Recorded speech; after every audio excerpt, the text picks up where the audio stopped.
السلام علیکم میرے پیارے پیارے ریڈرز، آج ہم پڑھنے لگے ہیں منزل جنون ناول کی قسط نمبر 74۔ وہ گاڑی سے اترتے سہج سہج کر قدم رکھتے اندر داخل ہوئی۔ اس کے ہاتھوں میں سامان تھا جس کے باعث وہ چلنے میں احتیاط برت رہی تھی۔ وہ آس پاس نظر دوڑاتے حویلی کے اندر چلی آئی۔ سیدھا کچن میں داخل ہوتے اس نے سامان شیلف پر رکھا۔ اماں جان نے آگے بڑھتے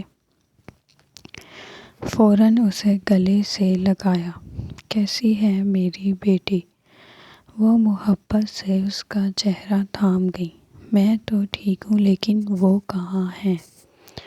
اس کے بارے میں پوچھتے اس کی آواز خود بخود دھیمی پڑ گئی۔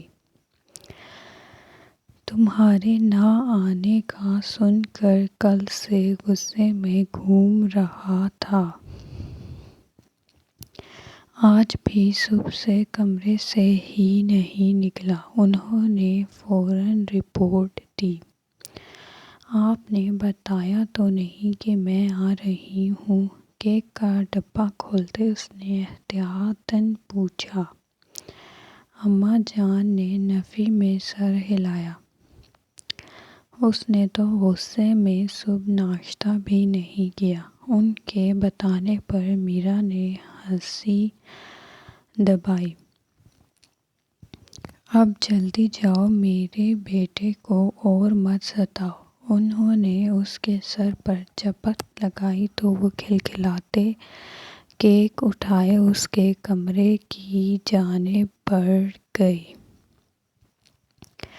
آج شاہمیر کی سالگرہ تھی اور وہ چاہتا تھا میرا اس کی حویلی آ کر سارا دن اس کے ساتھ گزارے، لیکن ریان کے اجازت نہ دینے پر شاہمیر غصے سے بھرا بیٹھا تھا۔ اس وقت وہ اپنے کمرے کے ملحقہ جم میں موجود تھا۔ اس نے بلیک پینٹ پر بلیک ہی شرٹ پہن رکھی تھی جس میں اس کے ٹھوس مسلز نمایاں تھے۔ بنا باکسنگ گلوز پہنے وہ بے رحمی سے پنچنگ بیگ پر مکے برسائے جا رہا تھا۔ آنکھوں میں سرد مہری چھائی تھی۔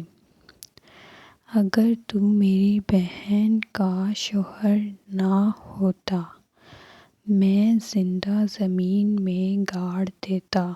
وہ چیختے اپنی رفتار میں مزید تیزی لے آیا کہ تبھی کسی نے اس کے کندھے کو دھیرے سے چھوا۔ وہ کرنٹ کھاتے پھرتی سے مڑا۔ اسی لمحے میں وہ مقابل کی گردن جکڑے اسے دیوار میں پٹک گیا۔ میرا کے منہ سے بے ساختہ چیخ نکلی۔ اس کی کمر بہت زور سے دیوار میں لگی تھی اور اوپر سے وہ اس کا گلا جکڑے ہوئے تھا۔ میرا نے سہم کر اس کی شہد رنگ آنکھوں میں دیکھا۔ اس کا چہرہ دیکھتے ہی وہ اپنا ہاتھ پیچھے کر گیا، لیکن میرا تکلیف کی شدت سے رو پڑی۔ بتا کر آنا چاہیے تھا نا؟ وہ سرد مہری کی انتہا کرتے رخ موڑ گیا۔ میرا نے حیرت سے اس کی پشت دیکھی۔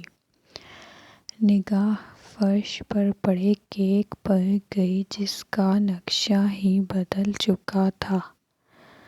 میں تو سرپرائز دینے آئی تھی۔ میرا کی بات پر وہ ایک پل کو تھما، لیکن پھر سنی انسنی کرتے وہ اپنی شرٹ اتارنے لگا۔ شاہمیر!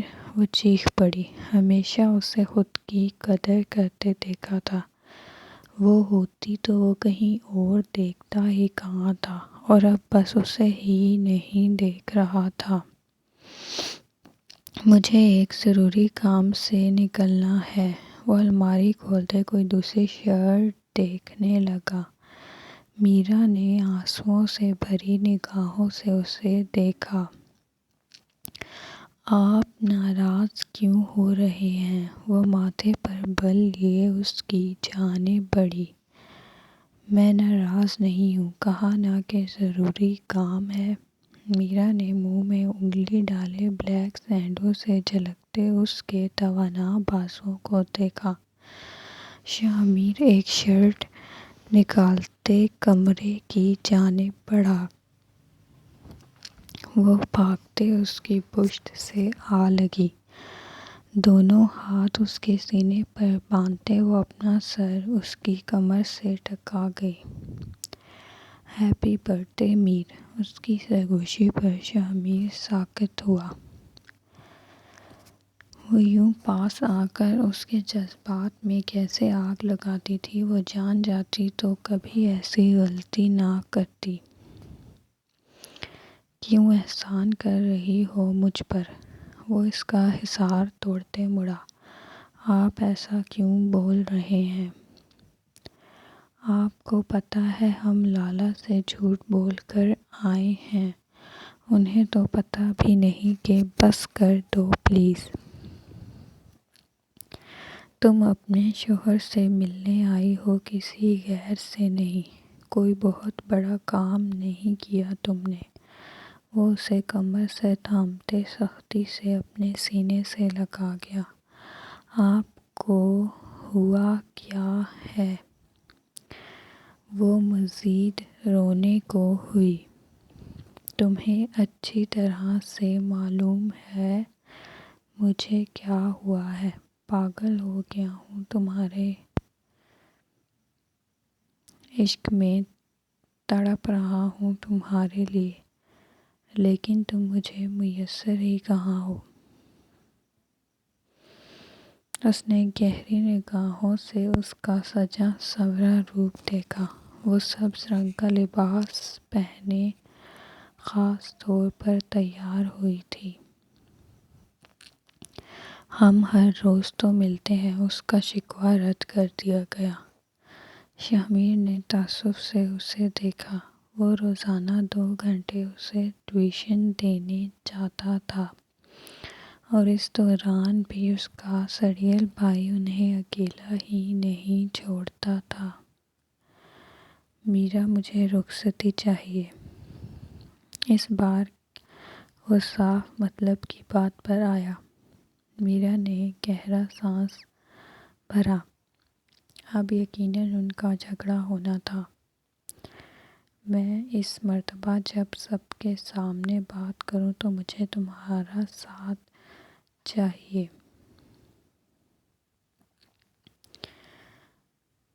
وہ نامحسوس انداز میں اس کی کمر سہلا رہا تھا۔ وہ جانتا تھا اسے تکلیف ہوئی تھی۔ بولو دو گی نا میرا ساتھ؟ وہ اس کے گال پر چمکتا آنسو چن گیا۔ پہلے کالج پورا کرنا ہے، اس کے بعد میں لالا سے بات کروں گی پکا۔ اپنی تیز رفتار دھڑکنوں کو سنبھالتے وہ کسمسائی۔ تمہیں کیا لگتا ہے میں تمہیں کالج نہیں جانے دوں گا؟ اتنا گرا ہوا لگتا ہوں میں تمہیں؟ لالا نے کہا ہے پہلے ڈاکٹر بننا ہے پھر شادی۔ وہ منمنائی۔ اس سب میں کتنے سال لگیں گے پتہ ہے؟ تم 7-8 سال تک مجھے سولی پر لٹکانا چاہتی ہو؟ وہ تڑپ ہی تو اٹھا۔ رخصتی سے کیا ہوگا؟ ایسے بھی تو سب ٹھیک ہے۔ اچھا میں ہر ویکنڈ پر حویلی آیا کروں گی۔ اس نے مقابل کو ننھا بچہ سمجھ لیا تھا جسے وہ ہر مرتبہ اسی طرح کی باتوں سے بہلا دیتی تھی۔ کوئی فرق نہیں پڑتا رخصتی سے۔ میں بتاتا ہوں کیا فرق پڑتا ہے۔ میرا سٹپٹاتے اس کے بائسپس میں اپنے ناخن گاڑ گئی۔ وہ ایک ہاتھ سے میر ابھی نہیں، وہ مجبوراً چلاتے اسے پیچھے دھکیل گئی۔ بس یہی فرق ہے۔ وہ اسے جتا گیا۔ میرا نے روتے اس ظالم شخص کو دیکھا۔ آپ میرے میر نہیں ہیں۔ وہ کتنا خوشی خوشی آئی تھی۔ اسے تو ہمیشہ والا میر چاہیے تھا، پر یہ تو کوئی اور تھا۔ اس کی بات پر وہ ضبط سے جبڑے بھیج گیا۔ اب وہ بالوں میں ہاتھ پھیرتے ادھر سے ادھر چکر لگا رہا تھا۔ اس نے شرٹ ابھی تک نہیں پہنی تھی۔ تم ٹھیک کہہ رہی ہو۔ میں پاگل ہوتا جا رہا ہوں۔ اپنے فضول کے مطالبے سے تمہیں تکلیف پہنچا رہا ہوں۔ اس کا ایک ہی حل ہے۔ میرا کی آنکھوں میں الجھن بھر آئی۔ میں اپنی پوسٹنگ کشمیر کروا رہا ہوں۔ تم جب تک اپنی پڑھائی پوری کرو گی تب تک میں وہیں رہوں گا۔ تمہارے لیے ترسوں گا بھی تو تمہیں دکھائی نہیں دوں گا۔ وہ حتمی انداز میں فیصلہ سناتے کمرے سے باہر نکل گیا۔ میرا ساکت سی بنا پلکیں جھپکائے اپنی جگہ کھڑی رہ گئی۔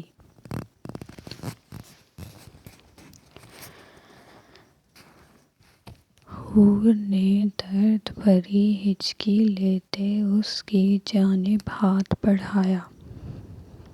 ریان ہوش میں آتے اس کی جانب بھاگا۔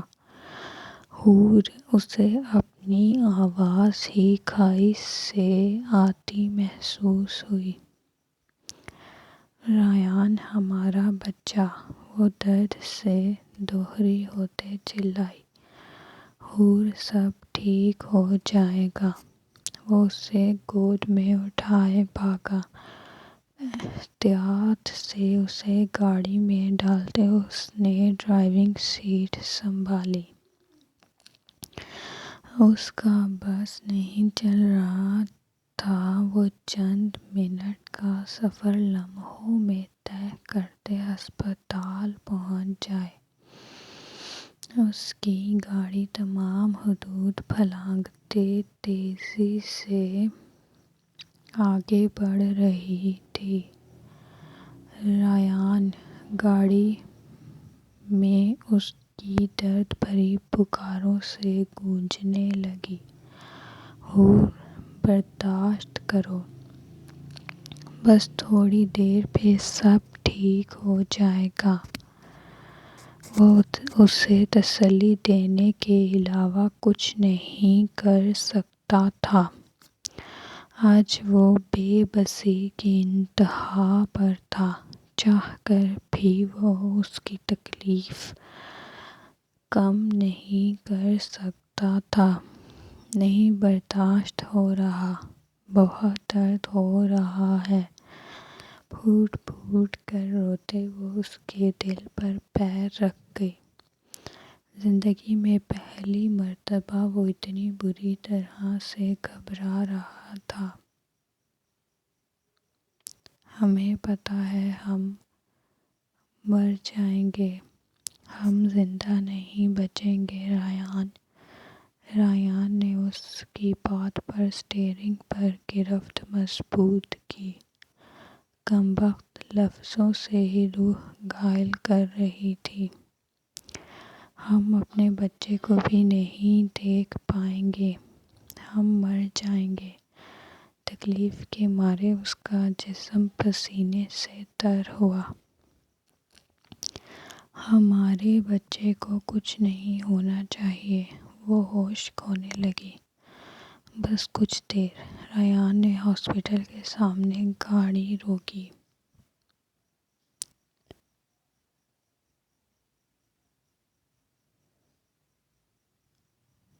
حور سنبھالو خود کو۔ وہ اس کے نیم بے ہوش وجود کو باہوں میں اٹھا گیا۔ اس بار حور اس کی شرٹ پر اپنی گرفت بھی مضبوط نہ کر سکی۔ وہ بنا آس پاس دیکھے بس سیٹ میں بڑھتا جا رہا تھا۔ نرس پہلے ہی اسٹریچر لے کر کھڑی تھی۔ وہ راستے میں ہی انہیں پہلے ہی تیاری کا بول چکا تھا۔ حور کے دوران اس کا چیک اپ اسی ہسپتال سے ہوتا رہا تھا۔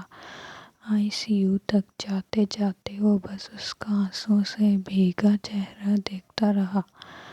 آپ یہیں رکیں، نرس نے اسے آگے جانے سے روک دیا۔ وہ ہارے ہوئے جواری کی طرح وہیں کھڑا رہ گیا۔ انتظار کرتے کرتے اسے آدھے گھنٹے سے زیادہ گزر چکا تھا، لیکن ابھی تک کوئی خبر نہیں تھی۔ وہ تب سے ایک ہی پوزیشن میں کھڑا تھا۔ جب تک حور کی خیر خبر نہ مل جاتی وہ بیٹھ بھی نہیں سکتا تھا۔ ریان لالا مہروز حیرت زدہ سا اسے دیکھنے لگا، جس کی سفید شرٹ پر خون کے دھبے نمایاں تھے۔ ریان نے خالی خالی نگاہوں سے اسے دیکھا۔ کیا ہوا ہے؟ حور کیسی ہے؟ ان سبھی کو اس دن کا بے صبری سے انتظار تھا، لیکن یہ وقت یوں آئے گا کسی نے سوچا نہیں تھا۔ مہروز اور سکندر صاحب بھی حویلی سے نکل چکے تھے، لیکن انہیں پہنچنے میں دیر لگنی تھی۔ مہروز آج کل شہر میں ہی رکا ہوا تھا، اسی لیے وہ یہ خبر سنتے ہی چلا آیا تھا۔ ریان نے کچھ کہنے کے لیے الفاظ تلاش کیے کہ تبھی ڈاکٹر باہر نکلیں۔ وہ ٹھیک ہے اور بچہ؟ کتنا مشکل تھا ایسا سوال کرنا، جس کا جواب جان بخش بھی سکتا تھا اور جان نکال بھی سکتا تھا۔ ابھی کچھ دن تھے، پر گرنے کے باعث لیبر سٹارٹ ہو چکا ہے، لیکن آپ کی وائف کو شدید انٹرنل بلیڈنگ ہوئی ہے۔ ہمیں فوراً آپریشن کی طرف جانا ہوگا۔ بچہ سٹریس میں ہے، اس لیے میں کچھ کہہ نہیں سکتی۔ ماں کی اپنی حالت بھی نازک ہے۔ آپ فارم سائن کر دیں تو ہم آپریشن سٹارٹ کرتے ہیں۔ اور ہاں، انہیں خون کی اشد ضرورت ہے، اس لیے فوراً بلڈ بینک سے بھی رابطہ کریں۔ پیشنٹ کا خون او نیگیٹو ہے۔